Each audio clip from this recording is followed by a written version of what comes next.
Você gostaria de viver em um mundo onde todos fossem felizes o tempo todo? Um mundo onde não existe sofrimento, nem desconforto e nem dor. Mas e se o preço disso tudo fosse a liberdade?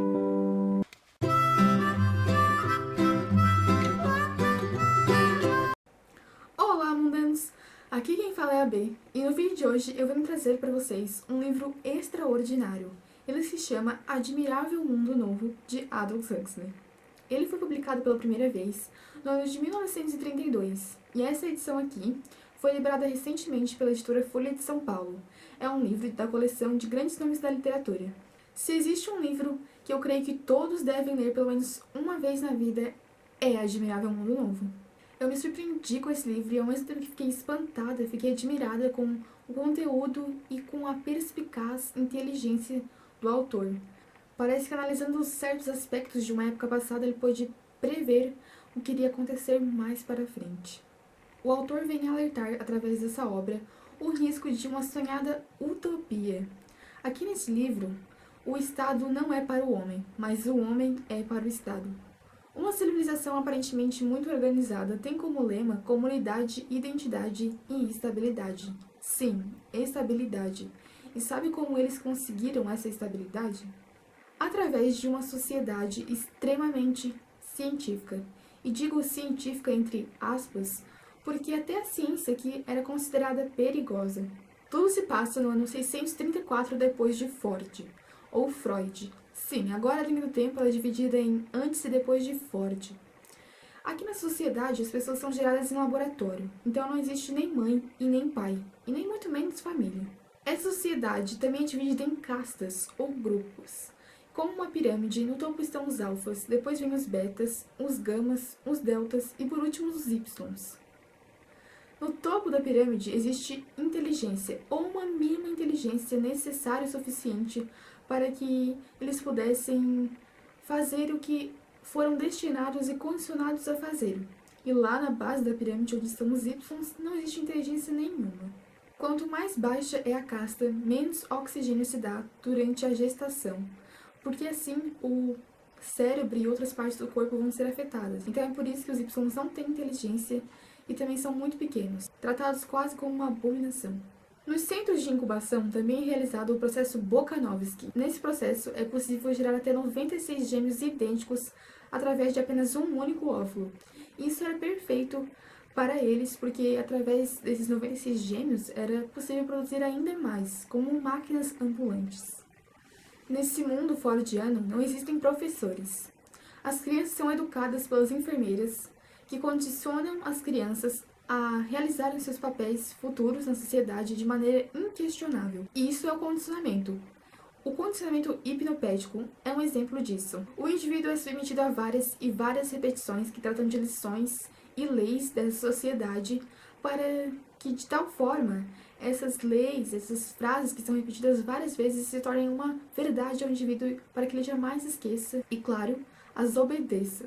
Então, cada indivíduo aqui vive conformado com o seu papel na qual foi destinado e condicionado, de forma que os ys não questionavam por ser ys e não queriam ser alfas, e muito menos o contrário, né?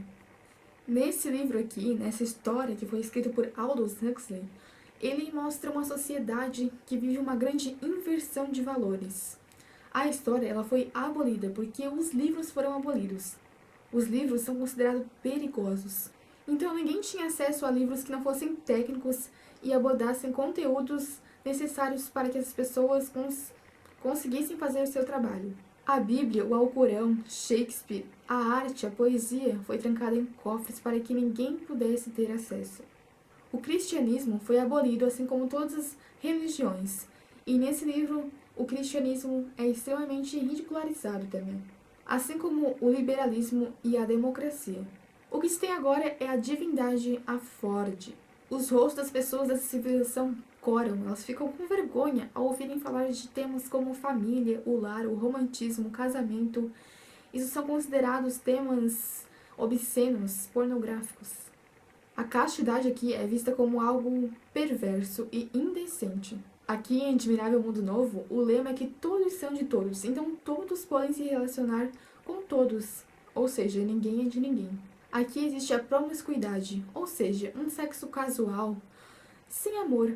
As crianças são incentivadas a se descobrirem. Elas se relacionam com outras crianças sexualmente e em público, abertamente.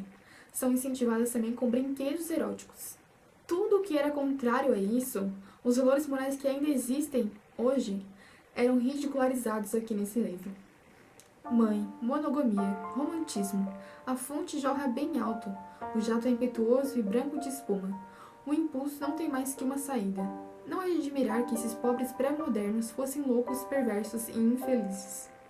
Seu mundo não lhes permitia aceitar as coisas naturalmente. Não os deixava ser sadios de espírito, virtuosos, felizes.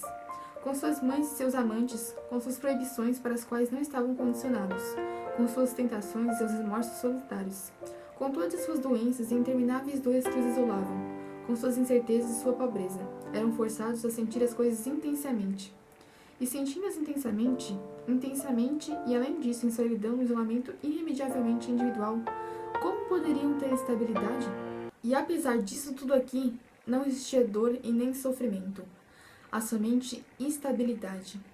E se caso houvesse uma dor, caso o indivíduo sentisse um desconforto, eles recorriam ao soma, uma espécie de droga, um comprimido que entorpecia a pessoa e fazia-la dormir por vários dias. Era um comprimido que adormecia a dor, fazendo-a esquecer daquilo. Essa distopia de Huxley mostra um modelo social totalitário que é dividido da seguinte forma: existem 10 administradores mundiais, um diretor de incubação e condicionamento para cada centro urbano, alguns cientistas para manter a produção e um administrador para cada cidade.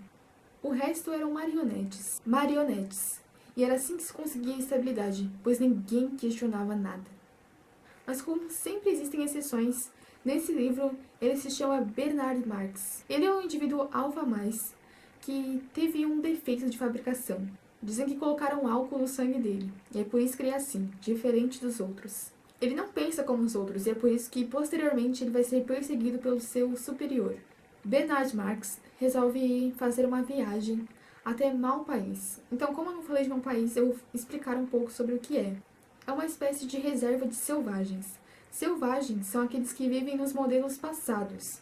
Ou seja, nessa reserva de selvagens, as pessoas ainda eram geradas pelo útero materno e amamentadas. Então, existia pai, mãe e família. Existiam ainda as religiões, e os selvagens também eram uma espécie de indígenas. Nesse livro fala sobre índios. Então, os selvagens, eles eram criados dentro de certos valores ainda. Então, Malpaís ficava bem distante do mundo civilizado.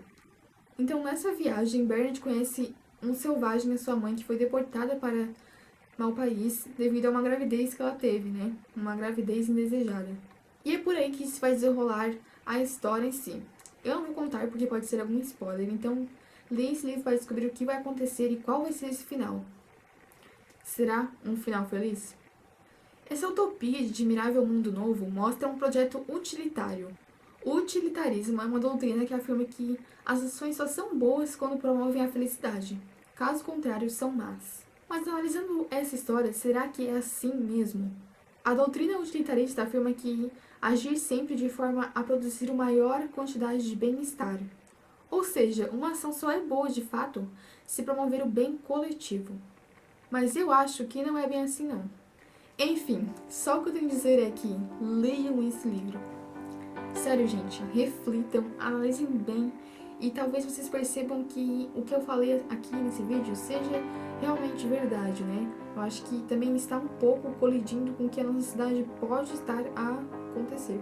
Que o que está aqui nesse livro realmente colide um pouco com o caminho que estamos tomando. Isso pode ser bem assustador pensar que a nossa sociedade possa se tornar um admirável mundo novo.